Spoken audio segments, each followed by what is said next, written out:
All right, hey Vikings fans, welcome in to another episode of the Skol Hop. I'm Evan. And I'm Austin. We're just a couple of dudes from Iowa. We like drinking beer, talking about the Vikings. Yeah, we do. And you're a little sick right now, and it also sucks because you had to spin the wheel of purple punishments even though the Vikings were on the bye this week.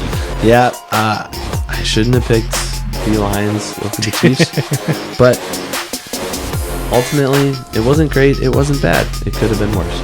Yeah. Well, we did enjoy a great beer from Tellurian. And you know why it's called Tellurian? Oh, dang it. It's not even worth saying it. We almost... Can we restart? You ruined it in the episode, and you ruined it right now. That's okay. We gave a really good bye-week assessment of our Vikings team, I thought. And I'm excited for people to listen to it. Yeah, so grab a cold one and join us for episode 109 of the Skol Hop. Skol.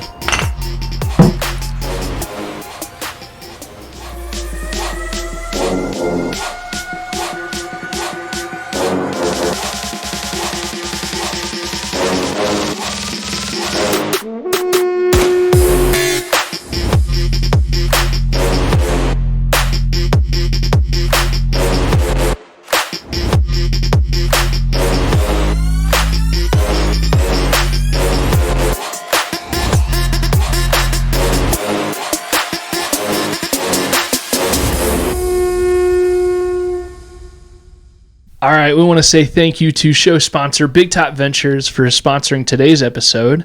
If you are looking to take a trip to a Mexican or Jamaican all-inclusive resort, go ahead. We'll put their email address on screen. Go ahead and send an email to bigtopventuresllc@gmail.com and just let them know, hey, I want to take a trip and I'm looking for more details on cost and everything like that. And they will come back to you with all of the wonderful information that you'll ever need, as well as the best rate possible on a Jamaican or Mexican all-inclusive resort. And I've used them personally. Evan is a future customer. They're really great. So go ahead. Yep. bigtopventuresllc@gmail.com. Thank you, Big Top Ventures. Yeah, thanks, guys. We do have one more show sponsor here. Evan is going to showcase our own piece of artwork from That's Badass Wood Art. They are a small company, I believe based out of Minnesota, that by hand, they make really cool, detailed art pieces made out of wood, sometimes painted and everything like that. A lot of their art pieces center around sports and the Minnesota Vikings and the Timberwolves and Twins and stuff like that. And not just Minnesota sports, really any sports, but not just sports, really any IP or anything you can think of, they will make you a piece out of wood, something you can proudly display in various sizes. We have... currently, soon enough, we'll have a different piece, a bigger piece, a cooler piece, but we currently have one of their more popular pieces. I think it's just called Skol. It's made out of wood. It says the word Skol, and in the middle of the O is the shape of Minnesota. This one that we have is in purple, black, and yellow, but they have this one in many different colors. They even do custom pieces, so if you go to that'sbadasswoodart.com, there's a way that you can reach out to them and talk about a custom wood art piece that you can commission for them. They're a really great company, really cool. It's cool that they're Vikings fans. And for our listeners, if you're interested, you can go to their website, and if you want 10% off of any and all pieces from them or any and all orders, including custom, go ahead and use the promo code SKOLHOP, SKOLHOP, all one word, and that'll get you 10% off. And like I said, they're really good quality. So thank you. That's Badass Wood Art. Yeah, super cool. And I'm looking forward to getting our own custom piece here pretty soon. Yeah, it'll be soon enough. Talks are underway, and we will have our own personalized Skol Hop wood art piece. So that'll be pretty cool. You know what else is pretty cool? Beer, but something other than that. Oh. This is the first episode this football season, I believe, that I do not have to spin the wheel of purple punishments. Or was that last week? We neither of us spun last week. Okay. But I was thinking maybe we could squeeze the beer in before, just so I could have something positive in my life. We can do any order, but I do know some of our punishments affect how we consume the beer. So I'd be remiss if we didn't at least bring that in. Evan, we did kind of an offhand. The Vikings were on a bye week last week, so usually in previous years we wouldn't have done any purple punishments. But because they're on a bye, because we love this purple punishment segment so much, we chose a game. Yep. The Chiefs-Lions game, and we each took a side. I chose the Chiefs winning. You chose the Chiefs losing. And whoever was right did not have to spin the wheel. Whoever's wrong, Evan, had to spin the wheel. So, Evan, how do you feel about being wrong about that? Well, I have mixed feelings because, first of all, I'm sad that I have to spin the wheel. Yeah. But I'll get over that. Yeah, it'll happen. But Patrick Mahomes was my quarterback for my fantasy team. There you go. One of my quarterbacks. Mm-hmm. And he played a really good game. 2-quarterback league. Yeah. He played a really good game. I was already likely going to win before that game. The fantasy game? Yeah. But then his score just kind of pushed me over the edge and secured the victory for me. So I was happy from that aspect. But anyways, it's pulled up. It's ready to go. All right, I guess whenever you're ready, we can spin the wheel and see what you have to do. Really loud. Oh, gosh. Oh, no. I'm going to eat the sardines, I guess. So we have, I think they're both the same. We have 2 packages of sardines. I think they're both the same. They're mustard-flavored sardines. Oh, no, Ev. So, listeners, if you've been listening at all here in the last few minutes, you may be able to tell Evan's voice is giving him away a little bit. He's a little under the weather. He's not on his deathbed, but he's powering through. Hopefully these things, like, clear anything out. Have you ever eaten sardines? No, I've never eaten them. Neither have I. I didn't know, because you're a native Minnesotan. I know one thing they have there is, what is it, gefilte fish? Have you ever had that? Lutefisk. I've had lutefisk. Lutefisk, but there's also maybe I'm thinking it wrong. I thought gefilte fish. Either way, some like fermented style awful fish. I didn't know if it was in your blood to like that kind of thing. I don't know. This one, I feel for you, man. We should also establish we have a whole can of sardines here. What are we gonna do? Obviously, like a whole one, but how many sardines do you think you have to eat? I think we can decide together. We probably should have decided this one before either of us hit it. I think if I can stomach one full one, that would be a victory. Okay. And then we'll just see how it goes from there. But I want to pour some beer. Yeah, I was gonna say we can open this beer. I need some beer in here to have ready to go to wash this down. All right. Well, I've done a lot of talking here. You brought the beer. What do we got tonight? Yeah. So I found this. We've had Tellurian before. Why do they call it that? You know why they call this brewery Tellurian? Why? No, dang it. I totally did it wrong. You know why they have beer there? Tellurian. That's the dumbest joke ever. I've probably made it all the 2 or 3 times we've had their beers on the podcast here. But I've liked all of their beers so far. Yeah. This is their Chuck-toberfest. Ooh. Obviously, it's an Oktoberfest. It's a 5.2%er. And when I saw it, I was like, we got to try that. We haven't had that one yet, and it's October. So yeah, we've had, this is the least amount of Oktoberfest we've ever had to this point in the season on the podcast. Usually it's like from September on, it's just every week is an Oktoberfest, but this one already looks really good. I'd snuck a taste because when I opened the can, some drops got on my hand. It's going to be a good one. It's going to be a good one. Yeah. The color's good. You've got the hard pour, of course. I wish I knew why it was called Chuck-toberfest. I'm assuming someone named Charles is a big deal with Tellurian. Tellurian, let us know why it's called Chuck-toberfest.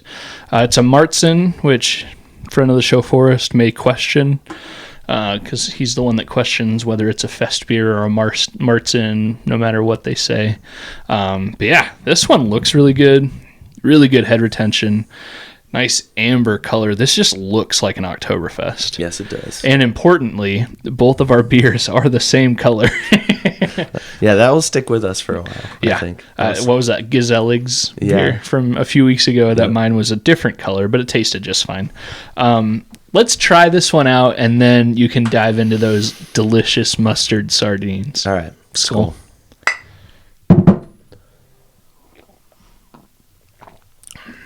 Yep.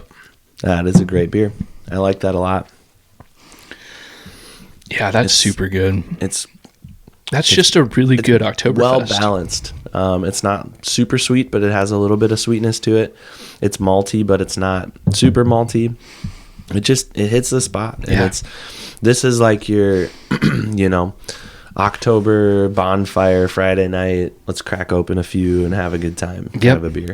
Which our area is just now starting to cool down a little bit. It's still not super cold. It's weird. But it's just getting into like the high 60s, low 70s on a regular basis, which usually it's like high 50s, low 60s. Oh, Evan just opened up this can of sardines.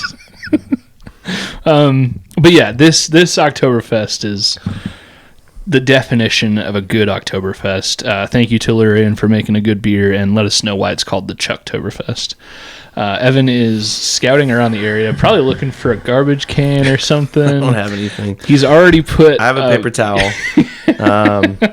I think... do you need a fork? I might need, I don't know. I don't think I have anything that way. We can take a quick break to go get a fork. We'll use this and I can wash it later. Oh, man. Okay. You're using a bottle opener to fish out these sardines. All right. To be clear, these are mustard-flavored sardines. It looks like they're just in like a mustard sauce film. And I hate mustard, by the way. Oh, man. So these are Chicken of the Sea wild-caught sardines. We have 2 cans here because, I didn't know if we had both hit this, depending on what we were going to do. Plus, they're cheap.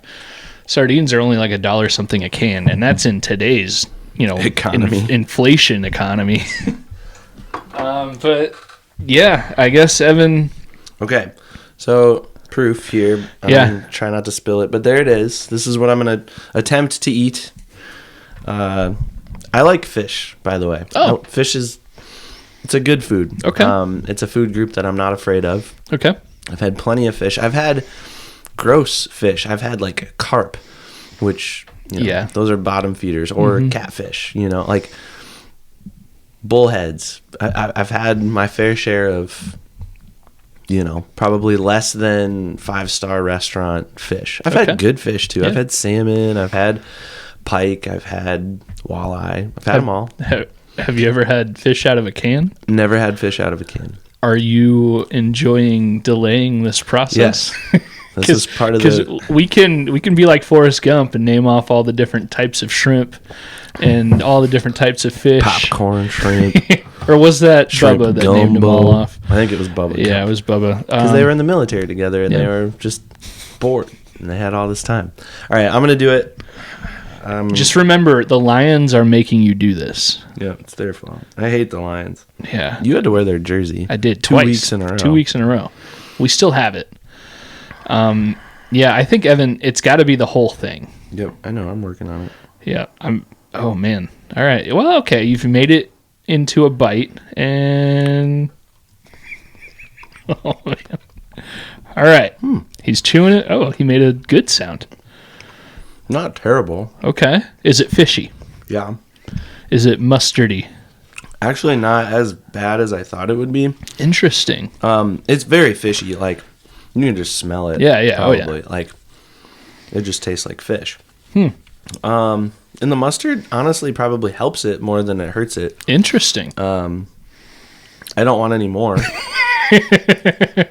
I'm intrigued because I really like mustard. What was it, Doritos or whatever in the last few years made a mustard flavor? I'm half tempted to try it out.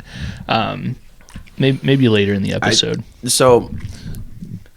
It wasn't as bad as I thought. It's still a punishment. Let me be clear. It did not taste good. Was it vomit worthy bad? No. But the fish flavor is still there. It's lingering and it's bad. And have you sipped your beer since? Yeah, I did. Okay, all right. It's still there, and I feel like I'm gonna need 3 of these beers to get rid of that. It's gonna take all 3 of them to wash that away. If you want one, I'll get you another No, I'm good. I'm good. Wow, I just smelled it. Sitting next to you, I smelled the fish flavor, but obviously putting it up to my face, that's potent. Yeah. Yeah. It's bad. Yeah. That's definitely a punishment there. So, again, not as bad as I thought it would be. Mm-hmm. I was pretty nervous about it there for a second. I was like, ugh. Did it clear up the sinuses at all? No, it's not spicy or anything. Do you want some spicy? We have some spicy food. No, we're going to here. save those for later, because these are what? Ghost pepper? Or no, Carolina Reaper? Yeah. These are going to be hot. Even for you, I think. I hope so. Usually the gimmicky spicy food is not super bad, but I will take the other can home just to try it out. Maybe I'll try it tomorrow and give you a report. Okay. It's not hurting my feelings or anyone if an entire can goes to waste, because I said, they're like $1. There's a lot of sardines in here, which is surprising. Like what the expression packed in like a can of sardines makes a whole lot more sense. I've never actually even held neither have I a can of sardines. So there's probably, just from the looks of this, upwards of 15, 20? I was going to say 15 to 20, yeah. And they're like minnow-sized fish, so they're not big. Yeah. But well, if you can't tell, it was the Vikings bye week, so there's not a whole ton to talk about, which is why we just spent 5 minutes on sardines. I think the punishment, we should have to leave these sitting here. Okay, so we have to occasionally just get the whiff of... You're going to deal with that too. Yeah, it's all right. Well, I'm proud of you for taking the sardines like a man. Not that I thought any other outcome would happen, but you did good there, Ev. Skol. Skol. Glad it's over. And I'm glad we didn't agree on the whole can, because that would have been worse. Yeah, well, just looking at this, that would have been unreasonable. Because I wonder if it says how many ounces there. 3.75. That doesn't sound like a lot, but it looks like more than 4 ounces. It's probably I don't know, a couple hundred calories. Oh, yeah. Well, just in mustard. Yeah, mustard and, oh no, sodium. Does it say on the can? You said it's chicken of the sea. We are spending too much time. Chicken of the sea, mustard, sardines, nutrition. 170 calories. Per can? With 12 grams of fat, 14 grams of protein, and 2 grams of carbs. Per can, though, right? I think so, yeah. Yeah. Per 106. I would have guessed more. I would have guessed more than 200 calories for this thing. How many grams? 106 grams? Is that what it said? 3 point something ounces. I got the mustard on the outside. Yeah. Whoops. I messed around with it too. Interesting. Okay.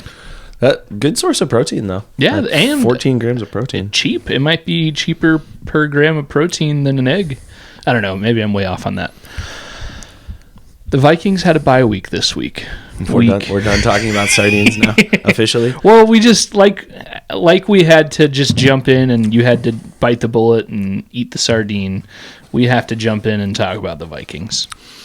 We're gonna start like we did, roses and thorns. Well, so season to date, not just a specific game. Yeah, so it's always a good bye week thing to talk about. Like, how do we feel about the season so far? It's an early bye week. I think one of the earliest you can have. I think week 3 or 4 is the earliest allowed. I think week 4 was the earliest this season. Okay. Yeah, I think it used to be week 3, but then when they added the 17th game, that switched things up. Either way, week 6 ends up being one of the earlier bye weeks you can have, which, I mean, when you see it, when the schedule first comes out in April or May, and you see, oh man, this is a week 6 bye week, same as last year too. You're thinking, man, that's too early. What in the world? But then you get here and you're in October of 2025. I'm thinking the Vikings have been ravaged with injury.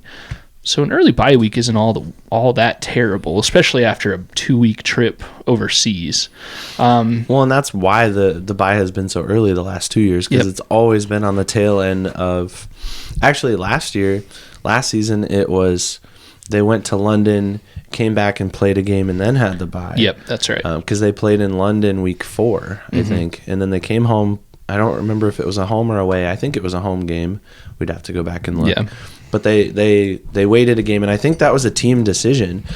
Because I remember hearing something about how like the team was given the option to have the bye immediately following their international trip, or they could choose to play another game.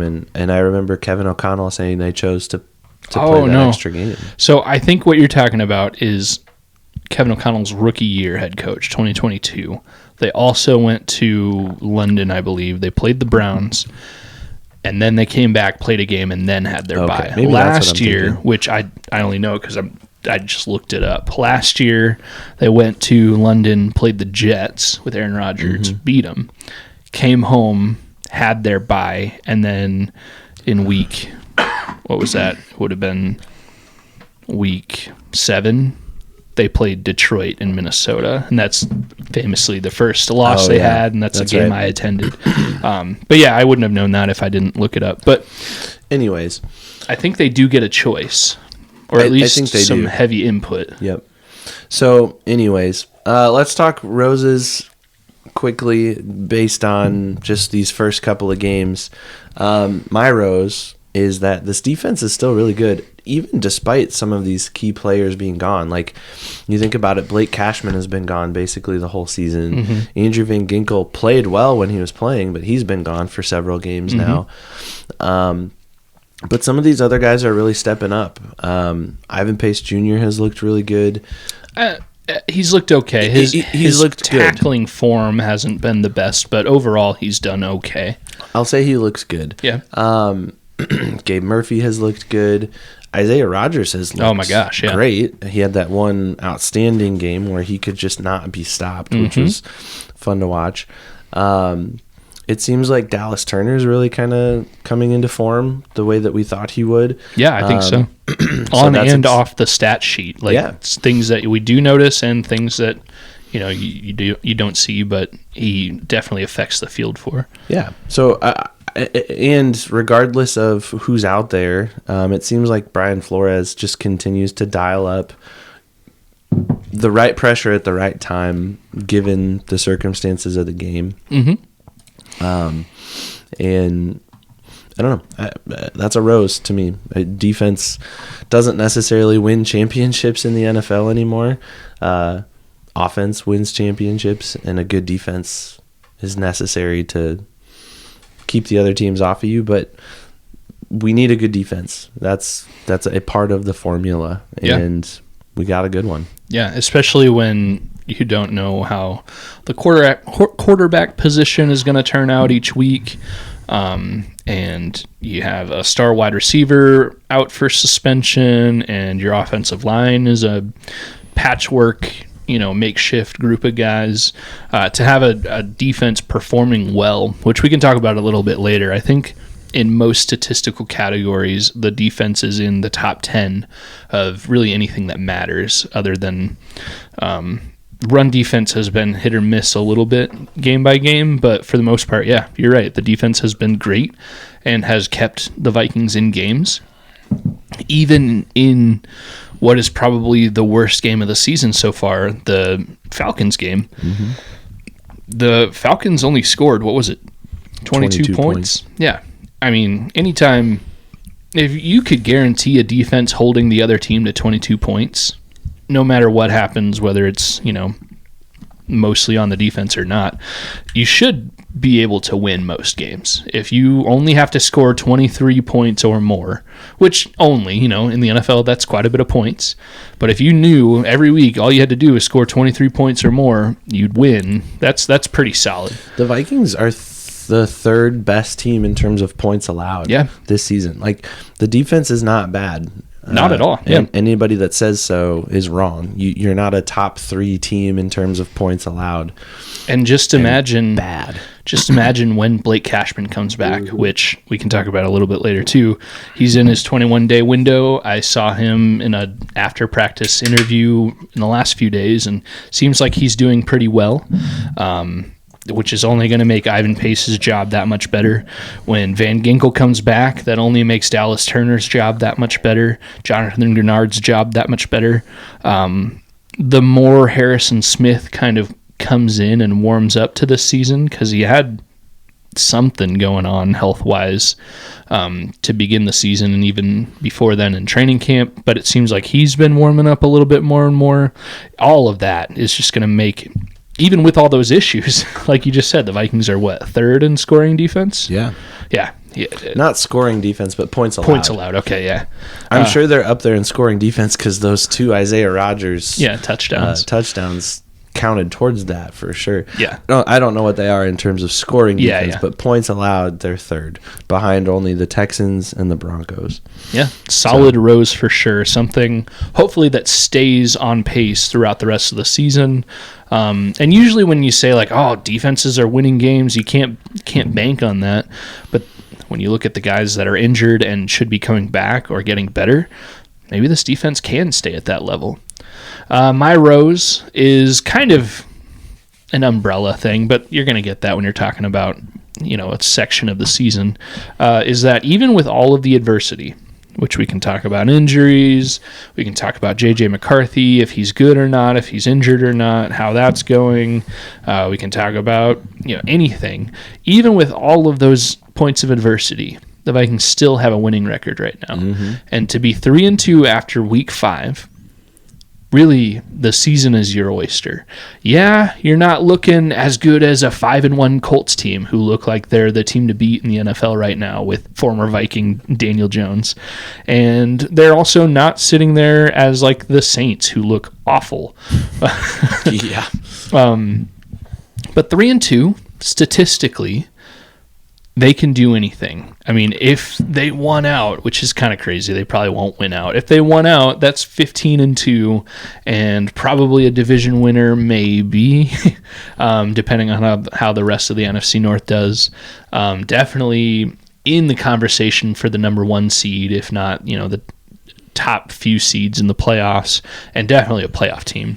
Now, winning out is kind of crazy to talk about in October. You never know what's going to actually happen, but anything can happen, and you have a winning record. So despite everything we have to complain about, legitimate complaints or not, either way, at the end of the day right now, the Vikings are sitting at 3-2, and worst case scenario, after they play the Eagles, they'll be even or 2 games above 500, So yeah, that's my rose. Winning record despite all the adversity.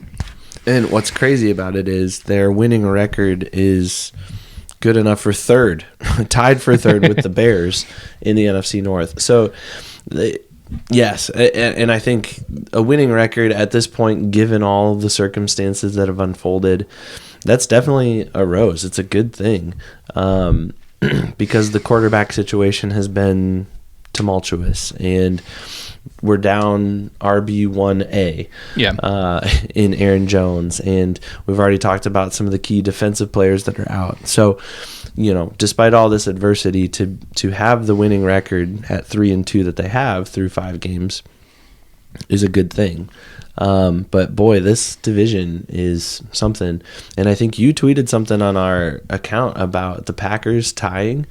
That could play a factor because right now they're in first place at 3-1-1 with the Lions right behind them at 4-2, which in my brain that math just doesn't work out, that a tie is worth more than a win. So kind of I think that it's more that their winning percentage. So when we're in week 7, week 6 of the season, it doesn't really mean too much. Because at the end of the day, we'll all have played the same amount. The teams will all have played the same amount of games, and a tie at the end of the season will mean less than it will right now.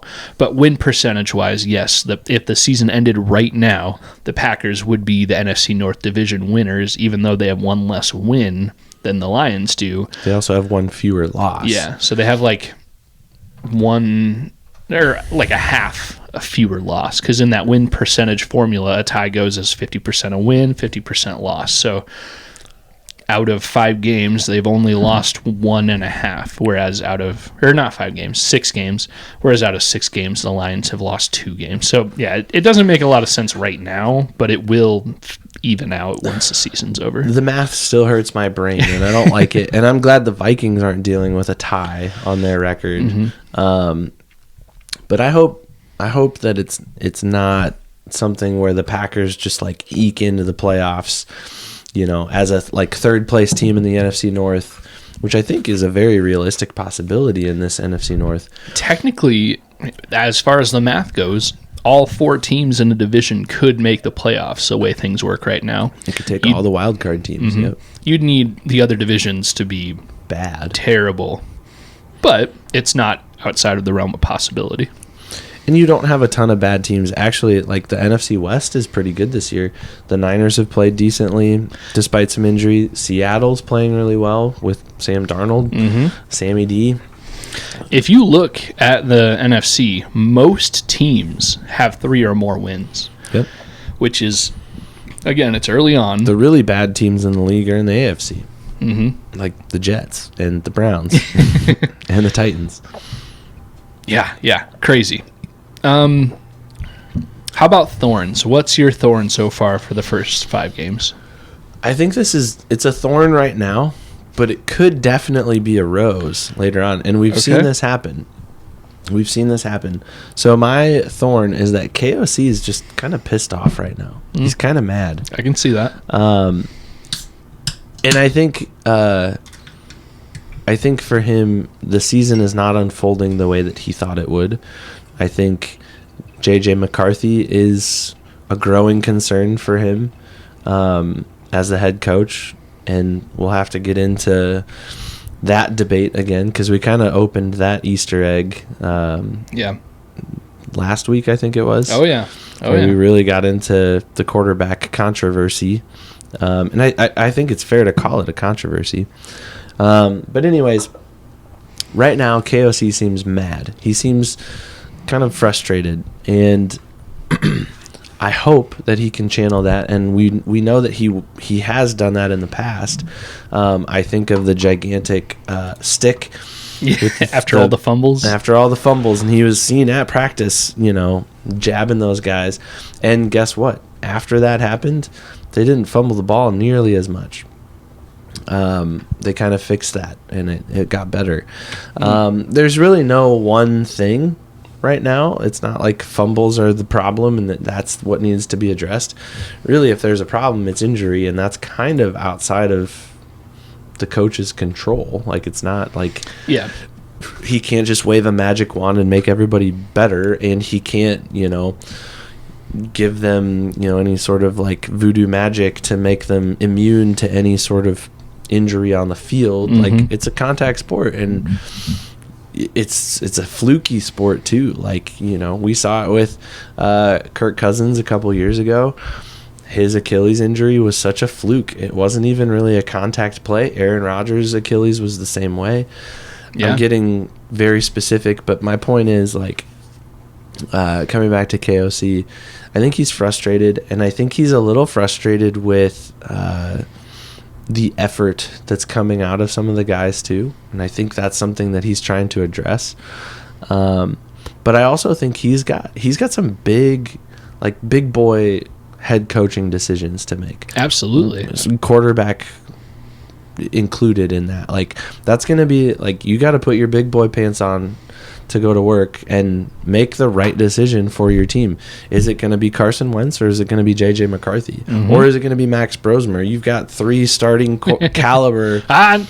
Sure. Okay. I think you do. I mean, Brosmer shined in camp and in preseason. Yeah. So, I don't know.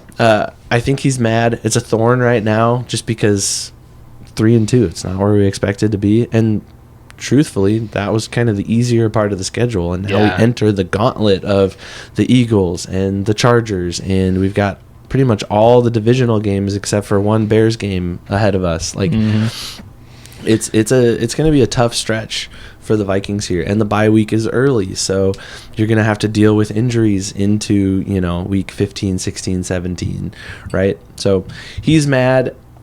I think he thrives when he's Mr. Positivity. And he's handing out game ball, like he's, cutting into his paycheck because he's giving out so many game balls. I don't know how the Wilfs figure that out in the books, but I think he thrives on that. I think he loves to set the tone with high positive energy, and it's tough to be like Mr. Positivity right now at 3-2 when you expected more than that, you know, and you're dealing with all the adversity that you're dealing with. But what I know about him is he's really good at coaching these guys through that adversity. We saw it when we first started this podcast that season, his first year. We saw it the Kirk Cousins injury year. JJ got hurt, Justin Jefferson, that is. So, I don't know. I think it could turn into a rose that down he's the so road. mad that he figures it out because of that. Yeah. Like you poked the bear enough. Oh, now you're gonna get it. But right now it's definitely a thorn. Like, oh man, yeah, we gotta figure something out here, and I think he knows it, and I think he's working towards that. Yeah, I think I mentioned a week or two ago, listening to the Power Trip Morning Show. Chris Hockey said something like, "Yeah, at the beginning of the international trip, he talked to him, did a little sideline interview with KOC and a few other players, and KOC sounded really uppity and let's go, let's get these 2 wins here and then come home and head into the bye, you know, it's all great." And then on the last practice day before the Browns game, Chris Hockey said, like, yeah, KOC just seems like he just wants to go home. He's just done being on this trip. I wanna go home. And then another thing, somebody in a press conference recently asked him just about injuries, or, you know, specifically how KOC's dealing with like all of these big name injuries. And he mentioned something like, yeah, I mean, it can be tough to navigate how to figure out what kind of a team you are. That's one thing he said that he and the coaches were going to work on over the bye week, is like do some self-scouting and figure out the team's identity.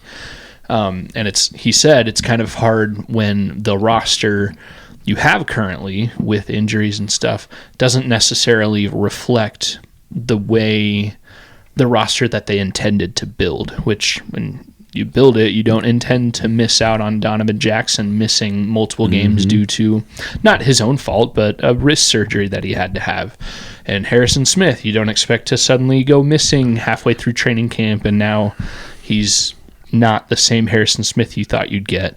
And all the injuries, we've beat the injury horse to death, but KOC does seem mad and frustrated, and he's no less of a good coach, even though a lot of things outside of his control have made his job more difficult. To that point, you kind of alluded to this earlier, he's got some big boy coaching decisions to make, and job determining decisions, franchise determining decisions. Just look at the quarterback position specifically. When KOC came in, there was no question. The Pro Bowl quarterback that he had, that the team was going to work with for the first few years at least, Kirk Cousins. Big money guy, great franchise guy. You know, media can be hit or miss on what they think about him, but that's who your guy was, and you didn't have to make that decision outside of injury, which he ultimately did have to, per injury, make those decisions on who to start and who to bench.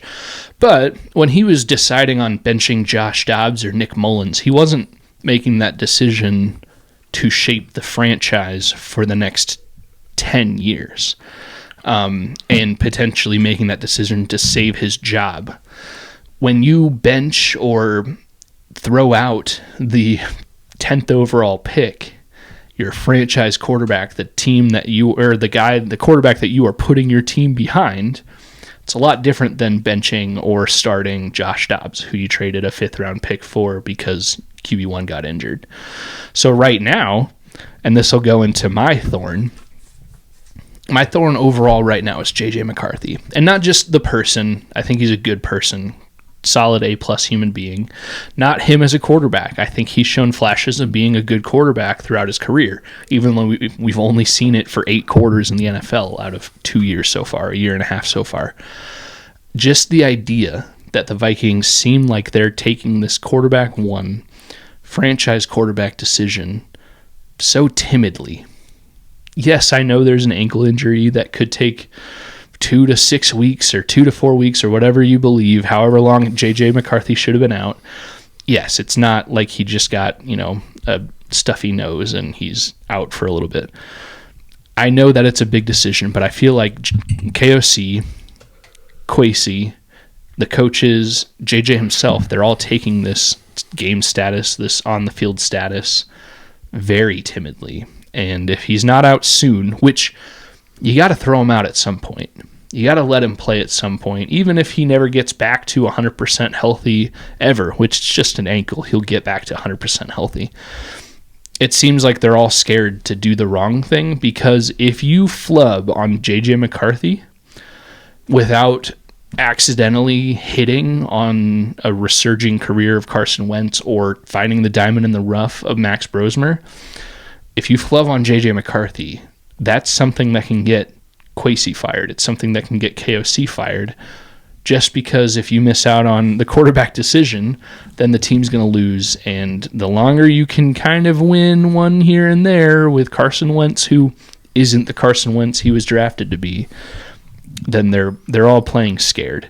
So that's my whole thing. My biggest thorn is you need to, piss or get off the pot with J.J. McCarthy. You need to figure out what you have, and you can't hide behind an injury forever.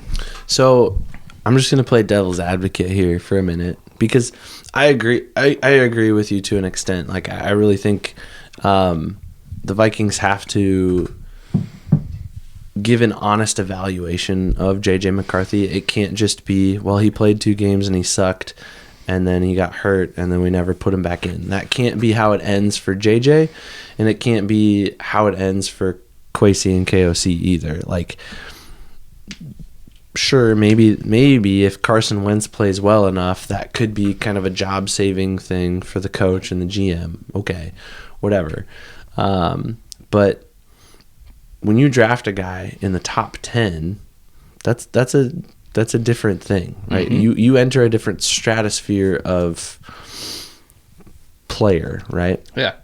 But I want to play devil's advocate in this, because you brought up Kirk Cousins a while ago, and Kirk Cousins was the quarterback that KOC inherited, mm-hmm. right? Yeah. Kirk was an acquisition during the Mike Zimmer days by the Spielman regime. Mm-hmm. And it was kind of a splashy move at the time. He was the highest paid quarterback in NFL history at the time. Yeah. And, you know, he was ready to kind of move on from Washington, and the Vikings were needing a quarterback. And the narrative around Kirk for a while was, yeah, he's a good quarterback, but he can't win the big games. Yeah, he's a good quarterback, but he can't win in prime time. Mm-hmm. Yeah, he's a good quarterback, but he crumbles in the playoffs, right? And KOC flipped the narrative, I think, on Kirk Cousins. Now, the argument kind of falls apart because now Kirk Cousins is sitting the bench behind Michael Penix Jr. In Atlanta. But I would argue that KOC helped Kirk get that next contract in Atlanta. Yeah, he kept Kirk's career relevant long enough to get that contract. So we saw it with Josh Dobbs a little bit. Now, Dobbs is not a starting caliber quarterback. I don't think he ever was. But KOC kind of helped flip the script with Dobbs and got him going in the right direction, right? When you look at Sam Darnold, man, KOC flipped the script with Sam Darnold. Mm-hmm. Sam Darnold played for some really bad teams, and then he comes to the Vikings and he wins 14 games. And now he's playing with Seattle. 3-2 right now. 3-2, but he's looking okay. I think an up and up 3-2, not a kind of like could go either way 3-2 like the Vikings are right now. It's an up and up 3-2. You have Jackson Smith and Jigba, who's arguably one of the best receivers and also one of the leading scorers on my fantasy team, I'd like to point out. But so this is a really long-winded point. Some of my points are that way. That's just how I roll. That's all right. But what if, again, devil's advocate, what if KOC flips the script with JJ, but in the wrong way? Like, JJ McCarthy was this highly touted national championship winning quarterback. Kirk Cousins never won a national championship. Sam Darnold never won a national championship in college. None of the other guys that have played quarterback for KOC have? Did Carson Wentz win a national championship with No, he played at North Dakota State, and that's but I think he won multiple. He won an FCS championship, didn't he? Multiple, I think. Yeah, I think so. I mean, it's fair to say that the man won a national championship. It's just not a Division I. Sure, yeah. FBS championship, but he won an FCS championship for sure. Mostly beating up on our UNI Panthers. Yeah. In the process. But could it be that KOC is the script flipper and flips the script on JJ in the wrong way, right? Like, I hope not. I hope that's not the case. But it does seem like maybe there's this like over-concerted effort to make JJ into something that he's potentially not when it comes to being an NFL quarterback. And that brings me to my point that we were talking about before we recorded, and I guess we're just going to kind of... Carson Wentz won 5 national championships in college. That's actually hilarious. I think he started for 4 of them, but anyways. That's actually pretty awesome. Like, Carson Wentz is a 5-time national championship winning quarterback. That's a big deal, right? Like, Patrick Mahomes can't say that. Peyton Manning can't say that. No. It's different. Tom Brady can't say that. different playing field, though. I get it. But and Carson Wentz, we can focus on him for a second. He's been through it, right? Like, he came into the league highly touted because he had such a pedigree coming in from FCS college football, having won so much. I mean, North Dakota State was unstoppable when we were in college, and he was playing. They're still the elite of the elite, aren't they? North Dakota State and South Dakota State. Those are the kind of the 2 big programs. South Dakota State's my parents' alma mater, oddly enough. I didn't know that. Yeah. Anyways, the Jackrabbits, is that them? Yeah. Okay. Yeah. Brookings, South Dakota. Interesting. But we digress. Carson Wentz, who knows what could happen, right? KOC could flip the script on this highly touted NFL quarterback who came in, had all the potential in the world, and then just kind of underperformed and then got injured, and then his team won a Super Bowl, and then he kind of became irrelevant, and then he kind of hopped around, and now he's with the Vikings with the quarterback whisperer. And although he's looked okay. He hasn't looked Sam Darnold level. He's played okay. I'm not saying he's played great, and I'm not saying he's played poorly. The sample size that we've gotten from J.J. McCarthy is much too small at this point. Absolutely. Like, we don't know. And I think that's maybe the point you're trying to argue more than anything, is the fact that we just haven't seen enough out of this guy to prove whether or not he's a capable NFL starting quarterback or not. In the NFL, you either have a quarterback or you don't. And right now, the Vikings are hiding behind... Again, I'm not one of those crazies that thinks JJ got a soft benching or he's not actually injured or whatever. But I do think on some level the Vikings are hiding behind an injury and saying, hold on, we're going to wait until JJ is 100% healthy and 100% ready. They're hiding behind that because the alternative is, okay, we throw him out there and prove either he does suck and we made a terrible decision at 10th overall, or hopefully, this kid's got it. Maybe we're not going to win every game, but this kid, we're going places with J.J. McCarthy. They can't know either of those until they throw him out there. So that's why I say I think they're playing scared, or they're coaching scared with that. And I get it. If he's not healthy enough, like, I know as a quarterback, you need a solid plant foot to be able to put the right, oomph on that ball. And if you can't plant your foot because you have a wicked ankle sprain, then you're going to look terrible. Even if you're good enough to walk around and jog around, you may not be good enough to throw an NFL football at a high level. I totally get that. But at some point, his ankle is going to heal.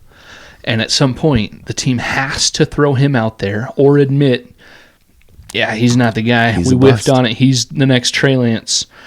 But oh crap, we don't have Brock Purdy. Or we're just waiting on Wentz to mess up before we throw in Max Brosmer to see what he is. I think there's some fear in their decision making, and it sucks to think that way. I saw something on one of the ESPN talk shows this morning that I kind of resonated with a little bit, but I also kind of disagreed with. They said, one of the talking heads, I don't even remember who it was, said something along the lines of, these young NFL quarterbacks need 50 quality starts. Now, that's not NFL necessarily, but it's like high-level college and NFL. 50 high-quality starts. So, like, you're talking Big Four matchups, like ranked matchups, national championship or the playoffs, in college, plus NFL starting experience. You need 50 quality games to really develop a quarterback into an NFL caliber quarterback. And I guess I don't have a hard and fast number on JJ to go back and say he's there or he's not quite there yet. I think including high school, he's at something like 65 starts. And he's only ever won. And I think that's another part of the problem, too. That he's just never really faced adversity. Yeah, he's got like 65 starts and like 3 losses ever. It's crazy. And that's why you say, oh my gosh, he's got it. He can do it. He can lead a team. Also, I saw a tweet today that it's a cynical tweet, and it's almost not even worth saying, but it's a fan account said something like, I hear, J.J. McCarthy's teammates say great things about him all the time, but the things they say about him is, oh, he's a great leader. It's never, oh, he just sees the field differently and knows where to put the ball, or, oh, he knows how to play the game, or, oh, his throws are so hard they kind of hurt my hands when I try to catch his football. Like, it's always, oh, he's a good leader. And he said an amazing quote like, where else would you rather be? And, that's fun, but like, you need to be able to do it. And again, I know that that's such a cynical take to have, like, oh, all he does is rah. Like, no, I just want to, I'm frustrated because I want to see, is he good or does he suck? And the Vikings need to move on. So I have a fun exercise for us. This is the longest Thorns segment ever, by the way. Right. It is what it is. Yeah. This is our podcast. Yeah. We can make it whatever we want. I'm not saying it's a bad thing. So you've made it pretty clear that you are kind of, at this point, pro JJ. I'm pro putting him on the field. Yes. And I want to be a fan of his. Agreed. And I'm pro that too. But last week I made it pretty clear that I'm pro win right now. And if you can get some of these other injuries figured out, if you can get Cashman and Van Ginkel and you get Aaron Jones back in the backfield and you get that 1-2 punch back at running back, you get your offensive line healthy again and they can block.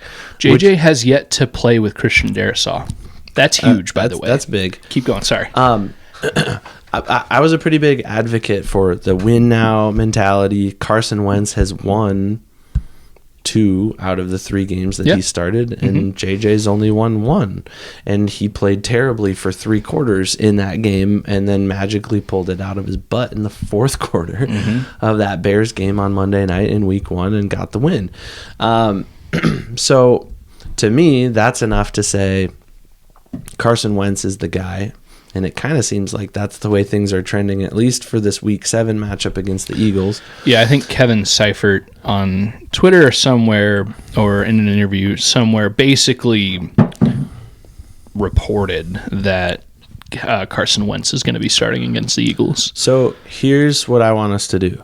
I want us to flip the script, and I want you to give me your best argument for starting Carson Wentz, and I will give my best argument for starting JJ, because I think it's good to try to absolutely understand and argue the other side of the coin. Well, I want to be clear. I want to start JJ not because I think wholeheartedly he's the best answer. Quarterback on the team, and he is the guy, and they're going to lose every game unless they start JJ, because what do you mean? Yeah, JJ's the next Peyton Manning. I'm not in that field. I just want, he's obviously he's the engine of this Vikings car. He's the one that the team has put their their resources behind. He was the 10th overall pick. He's the one that they're putting their reputation behind, and he's very important. And the sooner you know if he's bad, the sooner you can move on. And if he's good, then you support the crap out of him and you do things like draft offensive linemen in the first round and stuff like that. That's my immediate reason to throw him in there, just to be clear. Yep. And I'm also not anti Carson Wentz. I don't love what Carson Wentz presents for the 2025 Vikings right now. He seems like a plug-and-play veteran that can throw, but he's not the future. Just to make it clear on my thoughts on JJ and Wentz right now in 2025. But play the game. Yeah. Argue for Wentz right now. Why, if you had 60 seconds with KOC to make your case, this is why I think you should start Wentz, what would you say? Yeah, so my argument to play Carson Wentz right now is the same reason Sam Darnold was so good last year with the Vikings. Experienced guy with a proven track record of not being awful, at least. Wentz is not the Pro Bowler he once was. He's not the MVP candidate he once was, but he's a guy that's been around the league and knows what it looks like to study film as an NFL quarterback and has more experience, and I would assume that translates into a better understanding of how to be coached by an elite QB whisperer type coach in Kevin O'Connell. So if I want Carson Wentz to play right now, it's because I think he gives Kevin O'Connell the best chance to coach a quarterback. Someone that you don't have to spend 10 hours with throughout the week to explain or coach up one aspect, whereas you can just say, hey, point 1, 2, and 3, that's your coaching. Whereas with JJ, maybe it's I do have to sit in a room with him and on the field with him to mold him to understand 1, and then mold him to understand 2, and then mold him to understand 3. Maybe he'll get 1, 2, and 3, but with Carson Wentz, maybe it's just, hey, 1, 2, 3, that's what I want to see. Go. Maybe Wentz is better apt to be like, oh yeah, I got you. Doesn't really make sense to me, but you say it, so I'm going to, oh, hey, it worked. That's why I think Wentz would be a better option right now. And if they throw JJ out there for a few weeks and he's terrible, then my personal attitude will switch to be like, hey, Wentz isn't the future 5 years from now, but darn it, we're in the wild card hunt, and he's proven he can win games. Put the better guy out there. That's where my attitude will switch. That's actually a really good argument. What about you? Why should, and you're not anti-JJ. I'm not. But why should JJ be the starter right now? I think a few reasons. Number one, he is that 9th overall pick that you kind of gave up some leverage for, so to speak, in the draft. They traded up one from 11 to 10, and it didn't take nothing to get that. So 10th trade. overall, not 9th. Sorry. No, you're good. So I think there's that, and there's a little bit to prove there. Not just JJ having something to prove, but coach and GM having something to prove that they made the right decision to make the trade and get the guy and bring him in, in a top 10 scenario. I would also say that youth is on his side. Carson Wentz is old. We saw from JJ that he can be a mobile quarterback in his first couple of games. And we saw it when he was at Michigan too. Like, he's not afraid to run the ball if the play breaks down. Even in the Bears game, he helped win the game for that rushing touchdown. That's what I'm saying. Like, he's proven both collegiately and professionally that he's not afraid to take matters into his own hands and move the ball. Carson Wentz did that a little bit, and he did that at the end of the first half in one of these games internationally, and he came back with a big shoulder brace on his left. Yeah. His non-throwing, I throw with my left, so I was gesturing to my right. But no, he came out with a big brace on his left shoulder. It didn't seem like it affected his throwing motion too badly. But I think Carson Wentz tried to prove, I can still be that elusive, Jake Plummer style quarterback, that Fran Tarkenton style, when the play breaks down, I can just scramble all over the place and make it happen. And it didn't go great for him. Yeah. It was okay. It wasn't bad. It wasn't anything disastrous, but it didn't go great. And JJ gives you a better option that way. So I think youth is on JJ's side as well. So not only is there this like franchise pressure of prove it, but he's young, he's mobile. When he's healthy, I think he is a really good athlete. And then I think my last argument with JJ would be I don't think he's that far off. And I read something today that said like KOC seems to believe that it's just like his footwork, and it's just like it's like this like 1 or 2 degree shift in like the verbiage that KOC seemed to put out there in his press conference was basically like, yeah, I've spent more time with him recently, but it's time spent on those little tiny details. It's not these broad things. It's not like the 1, then 2, then 3 that you were just describing. It's more like you have it. It's just your feet were here and I need them here. Mm-hmm. It's that kind of shift. It's like, you've heard the illustration that if a ship's rudder is like 1 degree to the left, it's going to go 300 miles off course or something like that. Or even like in golf. I don't know. Have you ever... I'm a very amateur golfer. Like basically 1 step above mini golf. Like if I go out and once I'm or twice you. a year. Yeah. I go out on an actual golf course once or twice a year, maybe. And there have been a few times I've been with people who, some people hate it when other people they're golfing with try to give them tips like, oh, hey, if you choke up here, if you move your feet here a little bit, it'll go better. I'm all for it because I don't know anything. But there have been probably more than 5 or 6 times in my entire life that somebody has given me a tip where it's like, hey, just do this one thing with your hands, or move your shoulders this one way, or make sure your feet are doing this one thing. A few times where I've been given one just think about it tip, and literally 5 seconds later when I take my next swing, I notice a big difference. Mm-hmm. It's like, whoa, I'm 10% better at golf now. I think JJ is kind of like that. Yeah. Just be coachable. Or like, how often do we hear like NFL kickers? Yeah, he keeps missing, but he hired the team brought in a specific kicking coach and they just tweaked his mechanic one little bit, and oh my gosh, he's amazing now. He's made his last 20 kicks, stuff like that. Is that kind of what you're getting at? Like, yeah, for sure. Like the potential for growth with JJ McCarthy is so much higher than it is with Carson Wentz. And I think you kind of made that point with Carson Wentz where you were kind of saying like, he doesn't need a lot of work. He's more of a plug and play. And I think that point is valid, but I think the ceiling, let's maybe call it that, the ceiling for JJ McCarthy is so much higher than Carson Wentz at this point, right?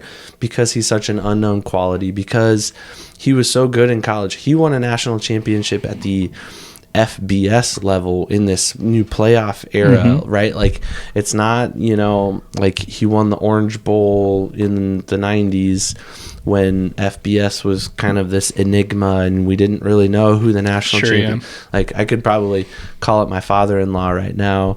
He's a big Nebraska fan, and we could probably talk about like years where they should have won a national championship and didn't because they just didn't play in the right bowl game or whatever. Sure, yeah. Right? Like, JJ, he played in the Super Bowl of college football and won, and that's a pretty big deal. And there are going to be people that'll say, well, he handed the ball off more than he threw it. Well, that's the biggest knock. Whatever. He still had to make it through an entire Big Ten season and several playoff games to get to that. Like, he didn't hand the ball off exclusively in all those other games, and he passed the ball really well. So if I were to make an argument for JJ McCarthy, it would be those things. His youth and his ceiling are much more of an advantage than Carson Wentz at this point. Is Carson Wentz a bad option? I don't think so.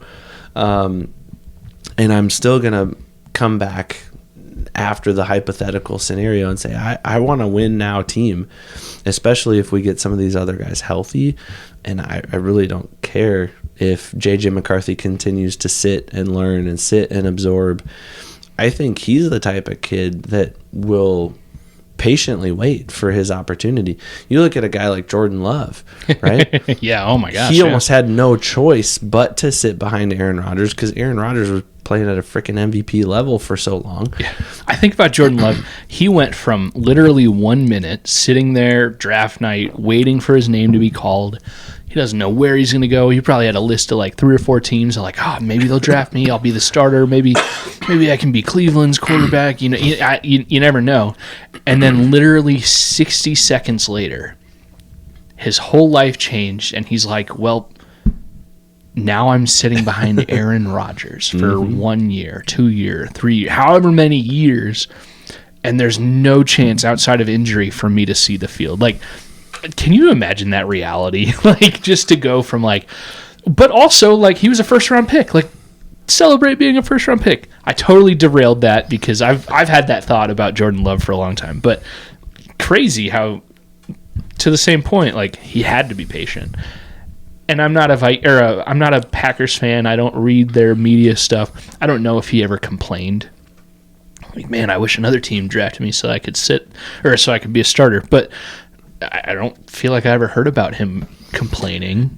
And I would like to take this moment, since we're on that thread for a moment. I don't think Jordan Love is the like cream of the crop in terms of NFL quarterbacks. But if JJ McCarthy turned out to be him, if JJ McCarthy could elevate to that level of quarterback play, that is current Jordan Love play, I'd be happy. I'd be okay with that. I'd be really happy. But I watched the Packers-Bengals game this last week, and yeah, the Packers won. Okay, fine. They played the Bengals. The Bengals kept it close, which I was happy about. But even with Joe Flacco, who had been there for less than a week. Like, yeah, which was crazy. Yeah. Like, that was kind of like a Josh Dobbs scenario, where Zach Taylor's probably calling plays into him like, okay, this is what you're going to see, and this is how we're going to do it. I just got a whiff of sardine out of nowhere. I don't know. I've been getting it for a while. Well, they're closer to you by a couple inches, but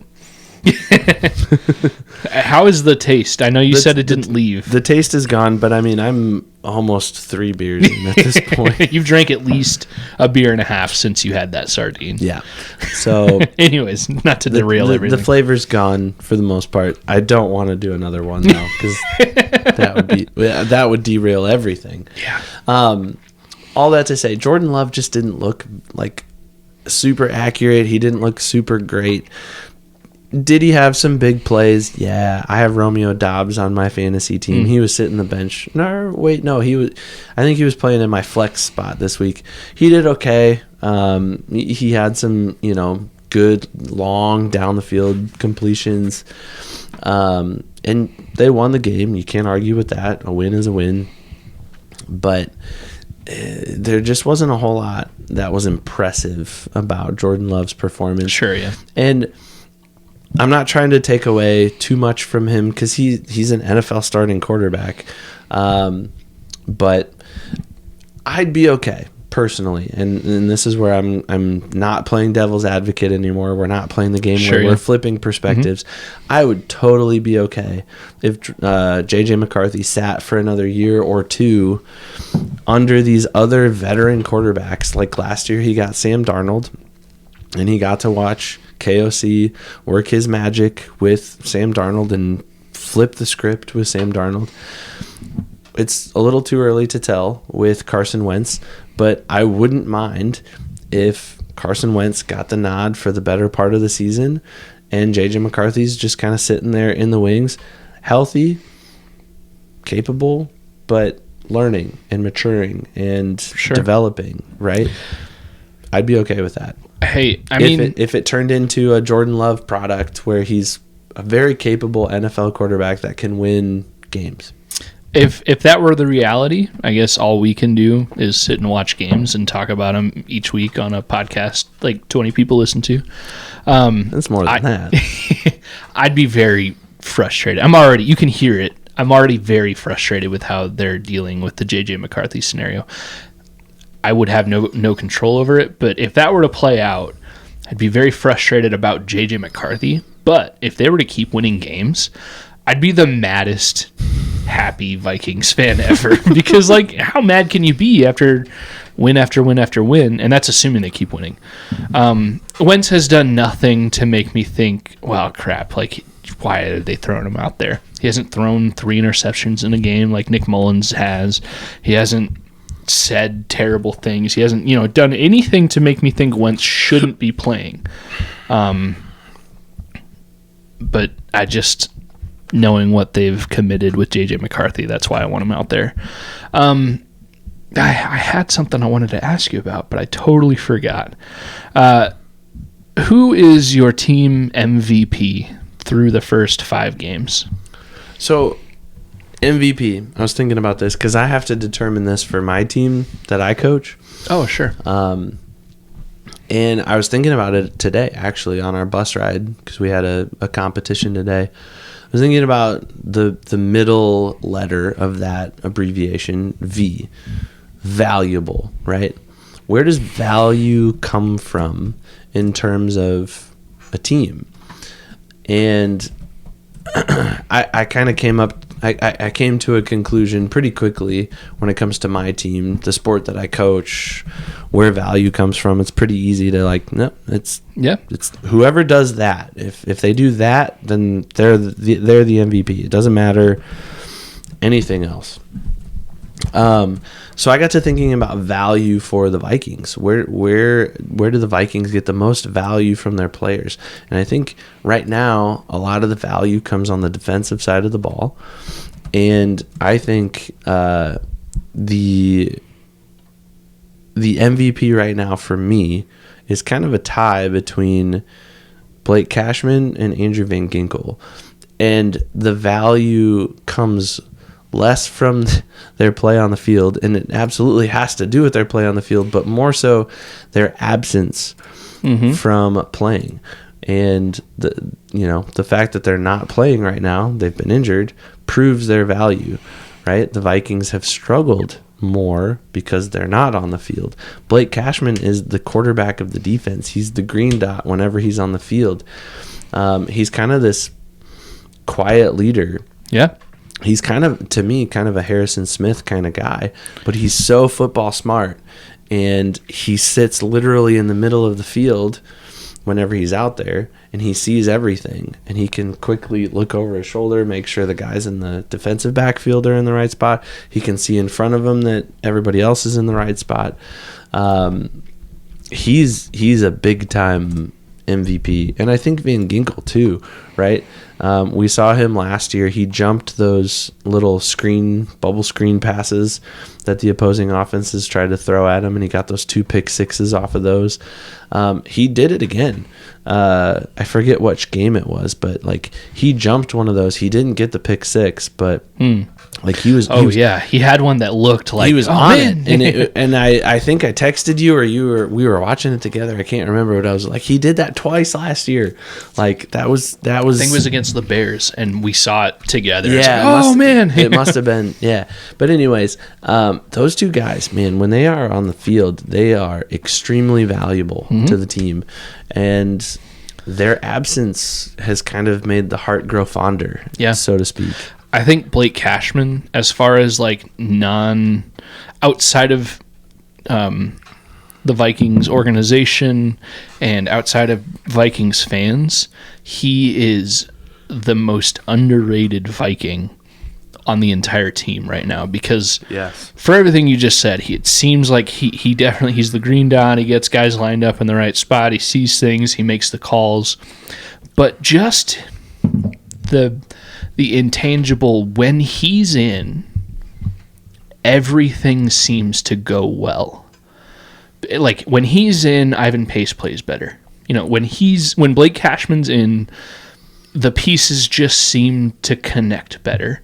So obviously, he's doing things that we're not seeing, we're not privy to, even down to what is he saying in the huddle. It's got to be good things. So I think those are good good selections, not traditional selections. Kind of reminds me of when Peyton Manning for the Colts, he had that one year with his neck that out of nowhere, he, like, right before the season, it became clear that he wasn't going to be playing because he had this neck injury. And then out of nowhere, the Colts had been great every year. And then that one year, it's like, oh, they're terrible. And then they got the first overall pick and got Andrew Luck because Peyton Manning was too injured to play. And some people, I think Peyton Manning even got like official AP MVP, like at least one vote, because this Colts team was so elite. And then one player went out, and obviously Peyton Manning's amazing, one of the best quarterbacks in history, but like the Colts completely derailed because of one player. Like, so it kind of reminds me of that. An injured player is showing their value by not being there rather than being there. And I think that's, to me, that's where value is kind of defined, where like it, and again, I really quickly going back to the quarterback conversation, J.J. McCarthy is such an unknown at this point. Like, it's hard to know his value because we haven't seen him out there as much, right? To me, Carson Wentz is more valuable than J.J. McCarthy, so you put the more valuable player out there because he's playing. Sure, I can. Yeah, I can playing see that. up to his value, as opposed to J.J., who was drafted at a high value but has yet to play to that value, right? Like, that's kind of where I'm coming at with that argument. So I want to know who your MVP is, though. So when I wrote down my MVP, I knew that you would see who I selected before I saw who you selected. And because of that, I kind of picked a guy thinking you'd pick the other guy. So I kind of have co-MVPs as well. The guy I initially selected so far, just off stat sheet, just off the way we've seen players on the field, I think you have to recognize Isaiah Rodgers as at least one of, if not the best team MVP for the Vikings so far. I know most of his on the stat sheet stats are coming from that one Bengals game. But my goodness, he had enough things happen. Forced fumble, fumble recovery for a touchdown, interception for a touchdown. He didn't allow much passing yards that game either. All of that in one game was enough to statistically put him. He should earn defensive player of the month. I think that was probably when was that game? And was it in September?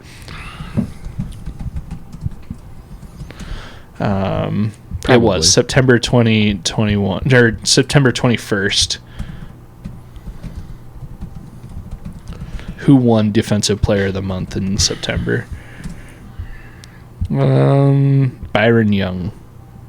Yeah, Byron Young. But Isaiah Rodgers' stat sheet was enough that you could argue he could have been Defensive Player of the Month just based off of one game. Now, you know, I'm not mad that he didn't win it for that one game, but whatever. He's my MVP so far because he's played well all season, not just that one game. Teams can't pass against Isaiah Rodgers right now. He's having statistically the best season of his career. Now, I know he was with the Colts and then got in trouble for sports betting, which don't sports bet if you're an athlete. Like, that's obviously dumb. And then played as kind of a backup with the Eagles last year, but all they did was win the Super Bowl. So this is really his first opportunity to be a starter since being in trouble for sports betting, and he is thriving. And I hope the Vikings give him all the money now and sign him long term. My other MVP is obviously Justin Jefferson. Even amidst all of the injury concerns for the rest of the team, the quarterback concerns, the adversity going overseas and everything, all Justin Jefferson's done, even after missing all of training camp to an injury that I was probably unrightfully annoyed with on the podcast, a few weeks ago. All Justin Jefferson has done is continue being the best player on the team. He's still putting up good receiving stat line.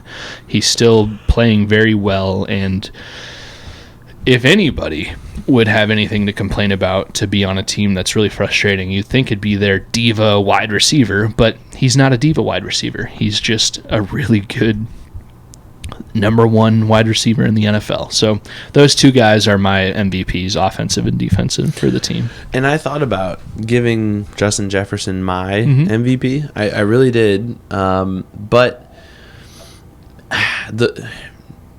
nothing against Justin Jefferson. Everything you've said is great. Yeah. Wonderful. I love the guy, and I love the fact that he's a Viking, and it seems like he's going to be a Viking for a very long time. It doesn't seem like he allows the business side of things to get in the way. Not publicly, at least. Not publicly. Not that I've heard anything otherwise. I think he has a lot of trust with ownership, with management, and with coach. That goes a long way. And I think he's a leader, right? Like, we've watched other guys of his caliber do stupid stuff, including his own teammate, Jordan Addison. His former Viking, not teammate, but the reason he's a Viking is Diggs. Stephon Diggs. Randy Moss back in the day had some diva to him in both stints as a Viking. And so he's in a lot of ways, Justin Jefferson is righting a lot of those wrongs that Vikings fans have experienced. And I think that's a really good thing, and I don't disagree with you at all. I think what a great MVP pick, and I would have picked him too. But value, right? Like, I look at those other two guys, and I think if Justin Jefferson were removed from the picture, I don't know that offensively we would see a huge dip in offensive production. Now, that's not to discredit the 449 yards, the one touchdown that he has. He's got some decent stats, right? With two different quarterbacks who are not playing like MVPs right now. Mm-hmm. But I think the absence of Cashman and Van Ginkel weighs more heavily on the defense than an absence of Justin Jefferson. You said 449? 449 is his total yardage currently. 7th best in the league right now. That's only good for a pace of 1,526 yards. So yeah, but then you look at so you look at like Jackson Smith and Jigba, he's racked up 696 yards currently. Like, he's on pace for a 2,000-yard season. Is he not? 1972. Almost. He's also got one more game under his belt so far this season.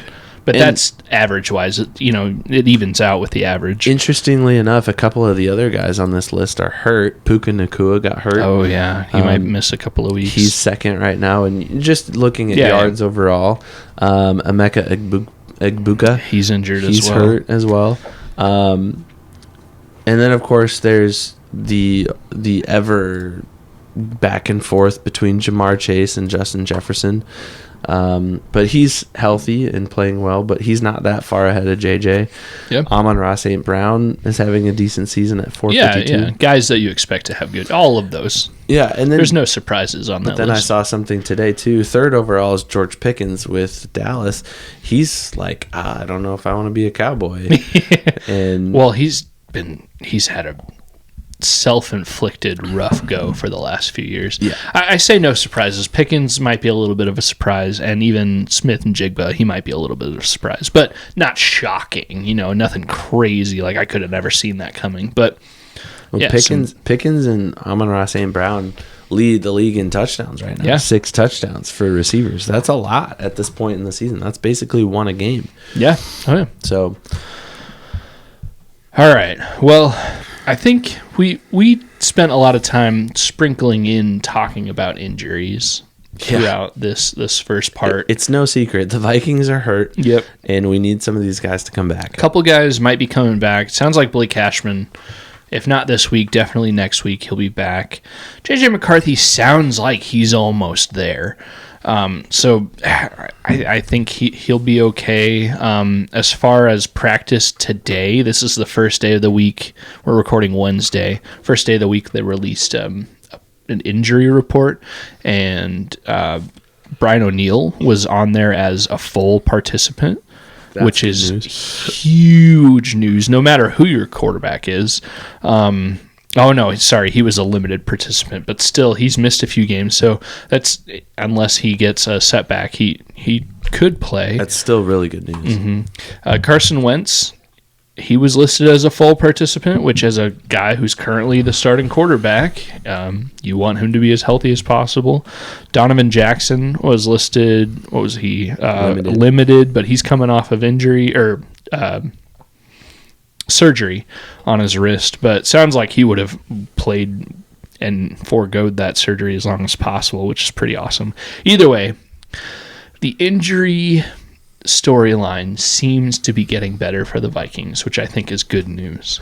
I do think the designation of Carson Wentz as full and J.J. McCarthy as limited is important as it relates to the Eagles game this week. Yeah. And I'm not bringing anything new to the table here. I think friend of the show Dustin Baker even tweeted about it earlier today. Like, secret's out, probably going to be Carson Wentz at quarterback. Well, and like I said earlier, I think I saw on Twitter, Kevin Seifert basically reported Carson Wentz is going to be starting. So I'm taking that for gold. I'm taking that to be 100% true, even if the Vikings themselves haven't totally profess that, which a lot of teams, when there's a question, they kind of keep it close to their chest until game day, which is their right. That's fine. But yeah, I'm fully expecting Wentz to be QB1. What'll be interesting is if Wentz is QB1, who's QB2? Is it JJ or is it Brosmer? Does Brosmer get elevated from that emergency QB3 practice squad position?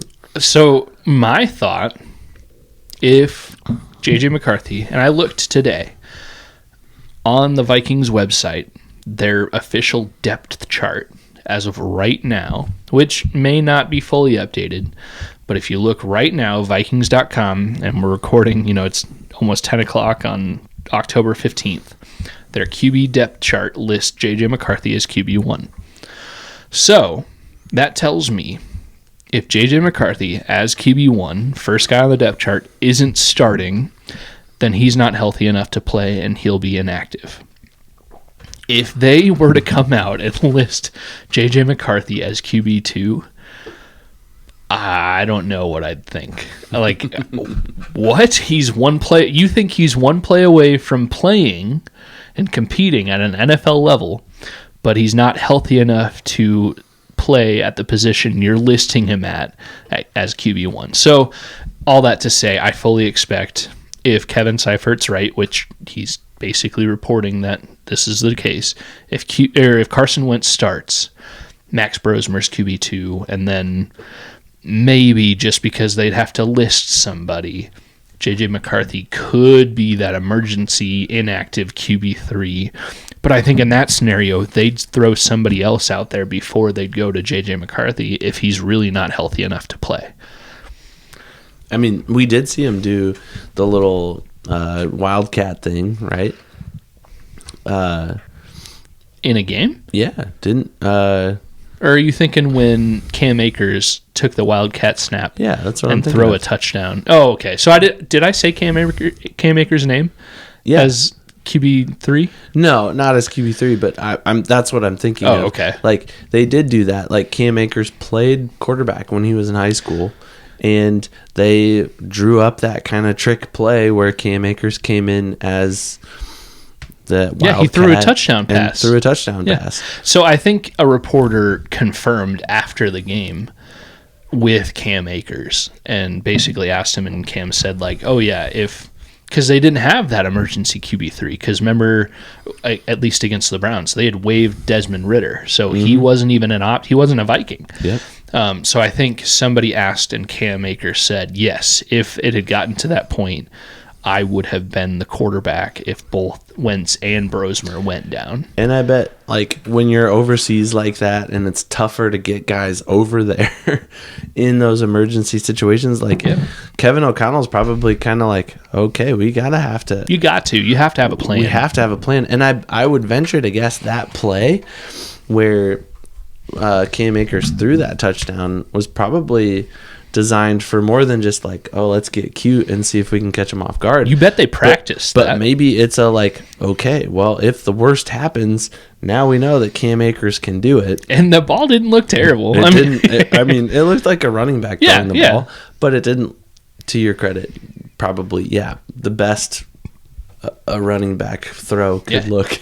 And he scored a touchdown. So as far as the Vikings hosting the Eagles this week, I was going to ask you who you thought would start at quarterback, but now it seems all but certain Carson Wentz, for better or for worse, he's going to be the starter.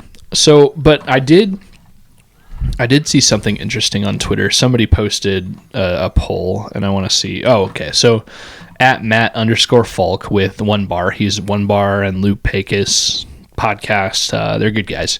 But Matt Falk on Twitter posted a poll, which we'll retweet. But basically, he asked a question that I'm going to ask you. He said, would you rather have J.J. McCarthy at 90% healthy, which we can assume he's probably around 90% right now, or Carson Wentz 100% healthy starting this Sunday against the Eagles, which is also not fair because just with his shoulder, Carson Wentz is probably not 100%. Probably not 100%. But let's just assume McCarthy 90, Wentz 100 as things sit right now. Evan, who would you say in that poll? Who would you answer, JJ or Wentz? I would stick with Wentz for a few reasons. Wentz is the more experienced quarterback. Wentz knows the Eagles and would have gone up against at least some of those defensive players in practice when he was an Eagle. Probably not all of them. That would probably be tough to quantify, like how much of the Eagles' defense is still intact from when Carson Wentz was playing for the Eagles. I don't know, but sure. I think most of that team has, even their coach has totally cycled through. But anyways, it's not like generations ago. It's not like Aaron Rodgers' first season as the Packers quarterback till now, anyways, no, I think I would still take Carson Wentz. Yeah. Okay. I'm gonna stick with Carson Wentz. His experience, I think he's played pretty well. Has he played outstanding? No. Has he played Sam Darnold level? No. But the potential is there. Yeah. And I think the immediate ceiling for Carson Wentz is higher than the immediate ceiling for a less than 100% J.J. McCarthy. Yeah. All right. I think that's fair. So on my personal account on Twitter, I answered that question, and I said J.J. But given that we have different answers on the Skol Hops official account, I did answer Carson Wentz. And let it be known that as of right now, with 76 votes, it says Carson Wentz has 57.9% of the votes, whereas obviously J.J. McCarthy has 42.1%. And again, that's if J.J. McCarthy at 90% or Carson Wentz at 100%, who should start this week against the Eagles. So that's probably pretty fair. I think the fan base is probably pretty divided overall. And it's not one of those where we're going to have a knockdown, drag-out argument. I'm not mad at you for thinking differently. I can totally see your thought process. I feel like you can see mine, but on some level. Would you put JJ out there this week? If he's 90% over Carson Wentz at 100, yes. If he's not 90, I don't know if he's 90. I don't think the team thinks he's 90. And I think therein lies kind of the problem, right? Well, my personal fear, which I've said now probably 5 or 6 times in the last hour and a half, I think the team is afraid if he's only 90. I'm afraid that the team might be coaching scared. And if he's 100%, I think the team has no choice but to send him out. But again, I pounded that point down fully. Evan, the Vikings host the Eagles. Carson Wentz is going to start at quarterback. This is at US Bank Stadium. The purple punishments that we could be facing for next week, episode 110 of the Skol Hop. Can you believe that? Preseason Evan, you said that this was your lock for the Vikings to lose. I did. You also said it was your lock to lose. Absolutely. So if the Vikings lose, neither of us will have to spin the wheel of purple punishments. That would be nice. But if the Vikings win, obviously, both of us will have to spin. This is an all or nothing one. I almost feel like maybe next year we should set it up to where if we have weeks that they're all or nothing, then we should trigger like an in-season prediction, kind of like we did for this bye week, where we have to pick separate sides, almost guaranteeing that it would guarantee that one of us has to spin the wheel. Although maybe on our production meeting, maybe we have like 2 wheels, and like if we trigger the second wheel, then it's like a different, less terrible punishment wheel. Anyways, we can talk about that later. Or a worse maybe. Yeah, that would be interesting. We could talk about that later. Anyways, all that to say, Evan, Vikings Eagles this week, what is your final prediction? Sorry, got to clear my throat. Mostly because I haven't been feeling well. Oh, man. But feeling great. This beer has been really good, by the way, and you should have that one. I was going to. I hope this is okay. This is more than okay. I figured once you did the 4th, then it was kind of... Yeah. Okay. Yeah. Oh, 100%. We've talked a lot about our team. We've talked a lot about the struggles that our team is facing right now. I think the bye week will help a lot of those things. But you're still going up against a formidable opponent who currently, I just don't want to misquote this, so I'm going to pull this up quick. I think the Eagles are 4-2 right now. They're 4-2. I might be wrong, but I think they've lost the last 2 games. Yeah, they're 4-2. The Vikings are 3-2. It's a really good matchup between 2 really good teams. I think Kevin O'Connell flips the script for the Vikings coming out of the bye week. Not flips the script on the quarterback. I think, as we've already kind of determined, JJ will not start. Carson Wentz will be the starter. I think we'll get a few more key players back on both sides of the ball, which will be welcomed. Okay. I think this is a close game. In fact, I think this is a classic Kevin O'Connell one-possession game. Things don't necessarily go the Vikings' way. Hold on. Before you predict who wins, give us the score. And obviously finish your thought there, but give us the score before the team. I think the score will be 21-20. That's a close game. That's as close as you can get. Very close. Yes. Extremely close. As close as you possibly could get. I think the Vikings win it. Okay. I think it's one of those razor-thin victories that Kevin O'Connell will come out looking back on it and say, yeah, there's a lot of things we can improve. We obviously made some mistakes. We can do better in a lot of areas, but we got the win, and this is something to build off of. I think this is a cornerstone moment for this team. Can they put behind the proverbial NFL champions? Well, much like the last time the Vikings scored 21 points, which was their last game, and a close victory against the Browns. That seems pretty similar. So I like the Vikings here. I know the Eagles are a little banged up, not to the extent that it's like super concerning, not to the extent that the Vikings are banged up, but I like the Vikings getting some key pieces back. And I don't know.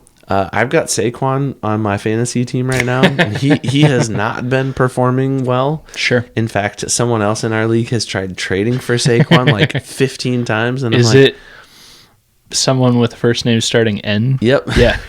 My goodness, that guy. And I'm like, why do you keep trading for him? He's not the playing brother right of a friend. Yeah. Okay. Yeah. Oh, that guy. If you're listening, comment, because you're the worst at just shotgun trading people. He tried to trade me for Omari and Hampton, who's now on the IR. I should have done that. What? No, I'm not going to accept that trade. He's probably not going to play. Yeah. It doesn't make any sense. Anyways. Oh, he tried to give you that guy? He tried to give me Omari and okay, Hampton. right. I'm like, no, that's not a good trade. Crazy. Okay. Anyways, I think the Vikings defense will shut down Saquon. Not shut him down, but they'll limit him heavily, and he's not going to get me a lot of fantasy points this week. Sure. I'm already reserved to that fact. I also think it's going to be a close game. I think injuries are going to be a factor. I think inexperience may be a factor. I think just the way this season has gone for both teams is going to be a huge factor. And I also think the Vikings are going to score 21 points. But I think this is going to be one of the times where the defense just lets through just one more play, and the Eagles are going to score 24 points, and the Vikings are going to fall to an even 3-3, just because there's so much. And I think the season is wobbling right now. I don't think the season's over. I think my final, what I predict, 12-4 for the team, I think that's still in play. Maybe 13-4. Okay, yeah, 13-4. I predicted 12-5. There it is. Okay. But I think, this is going to be loss number 3 of 4, at least. I just think there's so many questions for the Vikings to answer, and I think it's going to be too much. I think they narrowly won a game they shouldn't have not last week, 2 weeks ago now against the Browns. And I think this is just going to be another lump that they're going to take. But I do think they're going to eventually figure everything out, regardless of who the quarterback is throughout the season. I think people will get healthy. I think coaching will get fine-tuned.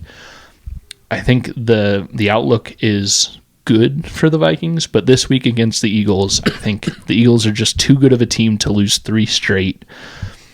And honestly, I think you said it too, the Vikings' defense against Saquon is going to be a major point in whether they win or lose. Agreed, for sure.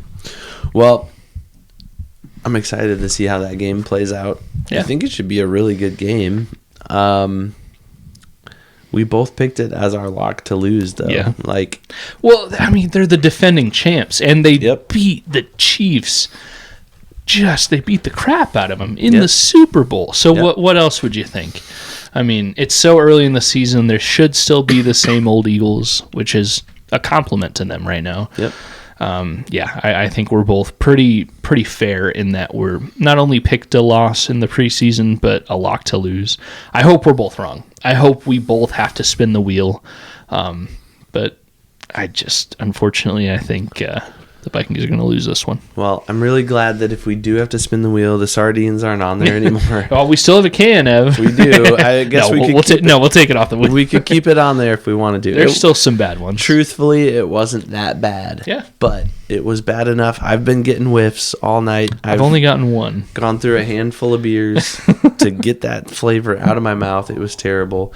But, man, I liked this beer a lot. Even after the fish flavor.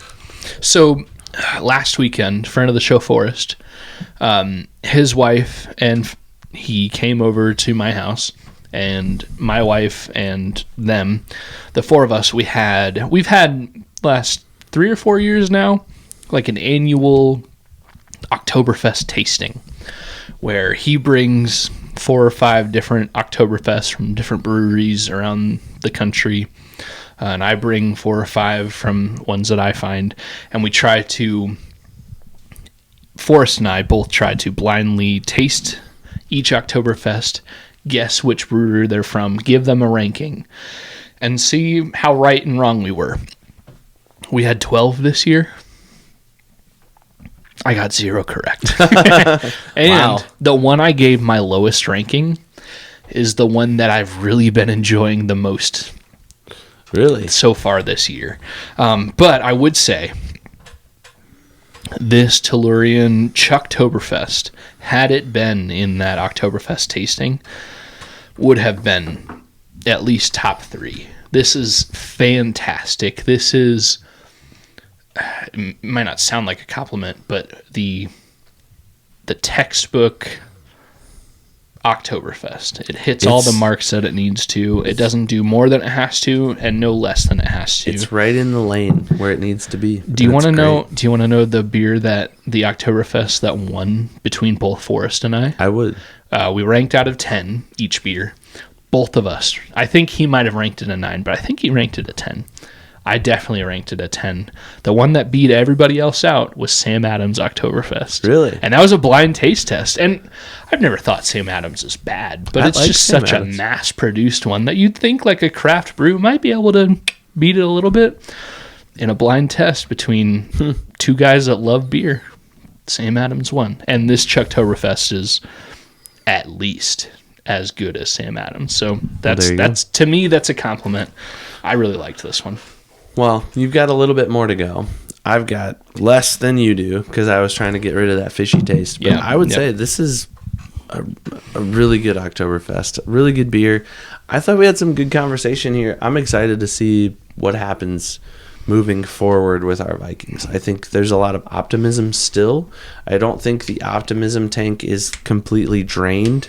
Every team hits adversity. It's come down. Like we were at 100% optimism in the first couple of weeks, and now we're kind of like, okay, we're at like 75, 80%. But optimism is still really high.